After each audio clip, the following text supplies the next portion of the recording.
So, hi, I'm KB with Nerdophiles. How are all of you? Good, thank you. How are you? Oh, I'm doing well. You guys look so lovely. Oh my gosh. Thank you very much. It's day four, so that's the Yeah. boost we need. Well, first up, listen, I am loving this season so far. But at the top of this season, Eloise, Francesca, and Cressida, all in various ways, still have people in their lives attempting to decide their fates for them, and essentially kind of taking away their power of choice. So my question is for each of you, but I will start with you, Claudia, to answer first. How do each of your characters end up taking their power back by the end of season three? And take it away to chat about Eloise. Well, I suppose Eloise isn't. I feel like Eloise is going to get her way no matter what. Because I think, like, what's great about the show is that this sort of proof of that patriarchy is not working for anyone. I'm going to continue to talk even though I can't see anyone, or is that, should I flag this? She's still there. She's still here, baby. She's not going anywhere. I'm still here. So the way that patriarchy is not really working for anyone is sort of peppered throughout all of the characters. I'd say male and female as well. We saw the struggles with Anthony trying to deal with his role in the family as well. So I think the difference is just Eloise has got a bit of a megaphone in front of her mouth when she's doing it. She's okay with expressing how she feels. Not everybody has that privilege out of all of the characters. So I think most interestingly, though, this year is Eloise is trying to find a different route there. I think she's trying to see what all the fuss is about, what everybody else is up to, and to see if there's any benefit in it. I think she wants to see what all the fuss is about, really. Yeah. Oh, I love that. And I will go to you, Hannah, next. How does Francesca kind of take her power back by season's end?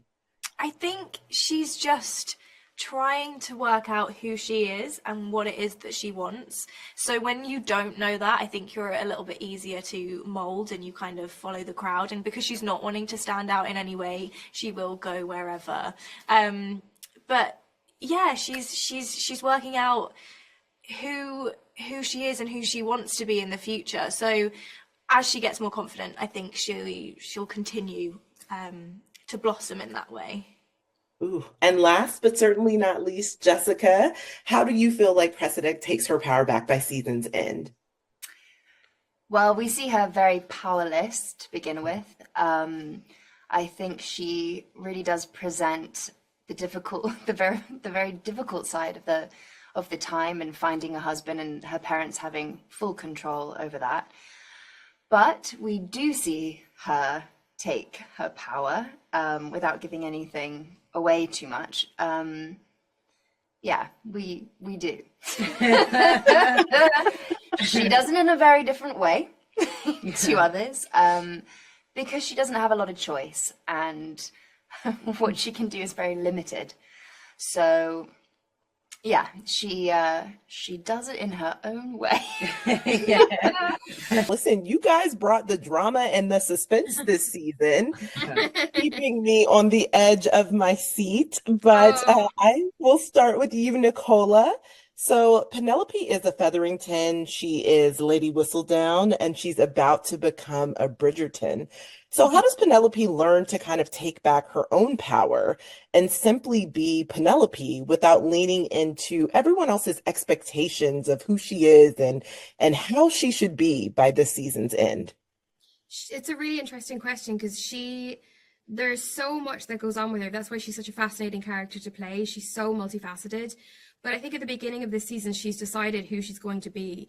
And it's sort of anathema to what her character actually is. She's a true romantic, but she's going, I don't care about romance. I'm going to be practical. She's not practical at all. She never, ever has been. But she has to learn and grow throughout the season, and the experience she has, she allows them to change her, and it's a really beautiful thing, and as an actor, so much fun to play. But yeah, she's definitely a Featherington in more ways than she would like to think, and you see, I think, her similarities with her mum start to creep up, and I've always felt that about her, but I love that it gets explored this season. I love that you said that because last time we chatted about her mom, you definitely said they're more like than we realize. And I do believe that you are correct this season. We're Yeah. showing a softer side to her mother, and you're starting to understand why she is the way she is a bit more. Absolutely. Yeah. Yeah.